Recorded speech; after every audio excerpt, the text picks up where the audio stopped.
Hello everybody! Magandang araw o magandang gabi sa lahat. Anumang oras kayo nanonood sa akin, welcome sa aking YouTube channel. Tutorial para sa basic sewing tutorial. Pangatlo ko pang video ito ngayon. Yung nakapanood ng una at pangalawa kong video, kamusta kayo? Yung ngayon lang nakiklik ng aking video, baka interesado kayo? Magtuturo ako ng pinakasimpleng uri sa pananahi. Yung pananahing pangbahay. Yung tatahiin na kadalasan magamit ng bawat isa sa pamilya. Ito ang basic sewing tutorial. Para maintindihan nyo maigi, panoorin nyo ang aking una at pangalawang video.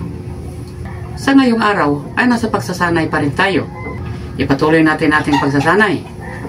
Ibubunyag ko na sa inyo paano magpapatakbo ng makina sa pananay na hindi na kailangang gagalawin ang balance wheel. Ito, tingnan nyo. Atras kayo ng konti at silipin nyo dito. Ito, tingnan nyo.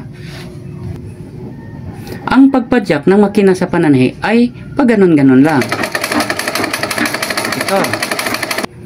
Kahit ang pag-ikot ng balance wheel ay paganito o kaya paganito, ganon pa rin ang pagpadyak. Pareho pa rin. Kaya kailangan nating pag-aralin para hindi ito magkabali-baliktad. Gawin na natin. Paikotin natin ang balance wheel gamit ang kamay. At isabay ang paa.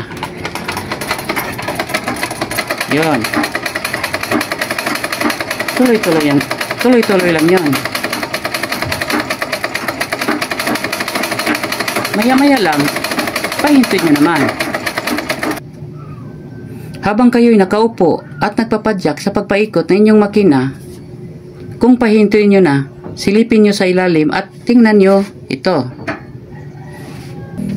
Kailangan sa paghinto ninyo ay itong pisa na to ay nasa banda rito o kaya dito. Huwag dito sa pinakababa o kaya sa itaas. Tulad dito. Subukan natin. Pahintuin nyo na ito'y nasa dito o kaya dito. Tuloy-tuloy natin. Subukan ba natin ulit? Pahintuin nyo na. Dito siya pahintuin o kaya banda rito. Dahil kung ito'y nasa pinakababa dito, hindi nyo ito mapaikot ng diretso, maliban na lang kung paikutin nyo sa kamay ang balance wheel. Ito.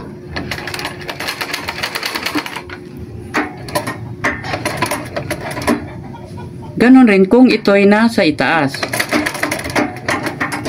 Tulad nito. Huwag nyo itong mapaikot ng diretso kung ipapadyak nyo lang. Ito. Kailangan pa nyong galawin ang balance wheel. Tulad dito, para mapaikot nyo naman. Kung ito'y nasa gilid, mapaikot ito nyo ng diretso, itutulak nyo lang sa unahan ng inyong paa. Dito nyo nang itutulak para mapaikot muli. Ganon. Itutulak nyo. Yun. At tuloy-tuloy na yung pag-ikot. Kung ito'y nandito, dito rin kayo unang magtulak para pagpaikot muli. Tingnan natin. Yan. Dito unang magtulak.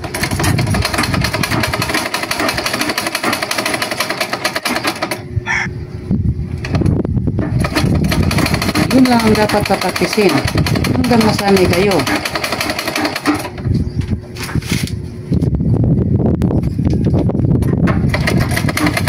Yun lang ang dapat palaging papaktisin para masanay kayo.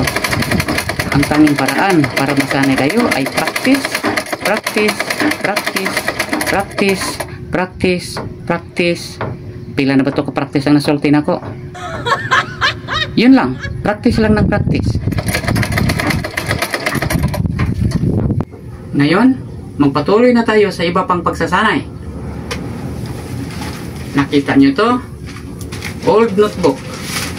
Wala na itong gamit. Patako na ito. Ang ating gagawin ay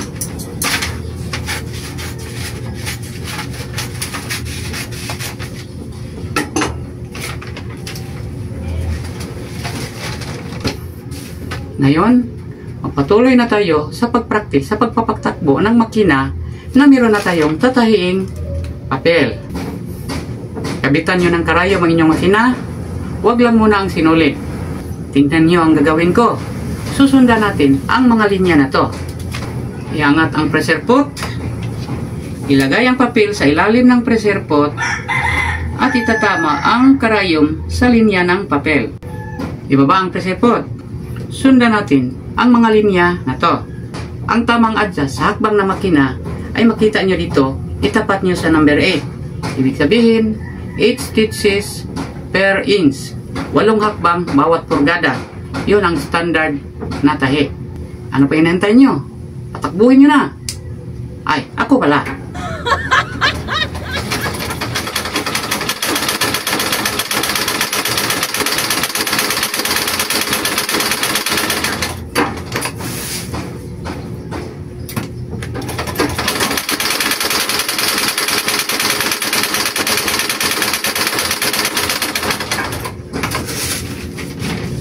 Dalawa lang ang gawin ko para sa iyo dahil sanay na ako.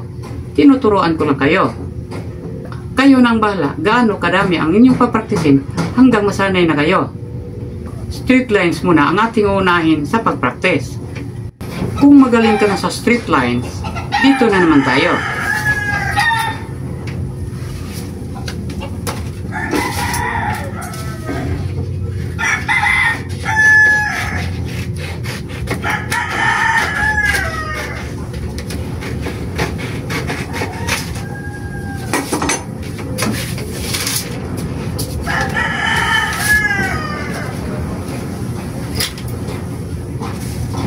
Gumawa ko ng paikot na linya. Ito na naman ang ating papraktisin.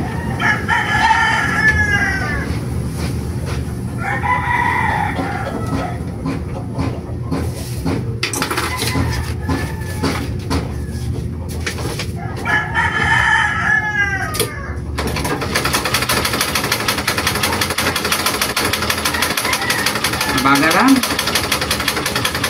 Kasi paikot ito.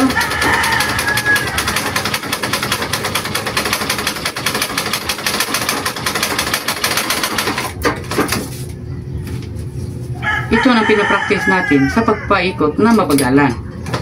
Nagawa na natin ngayon.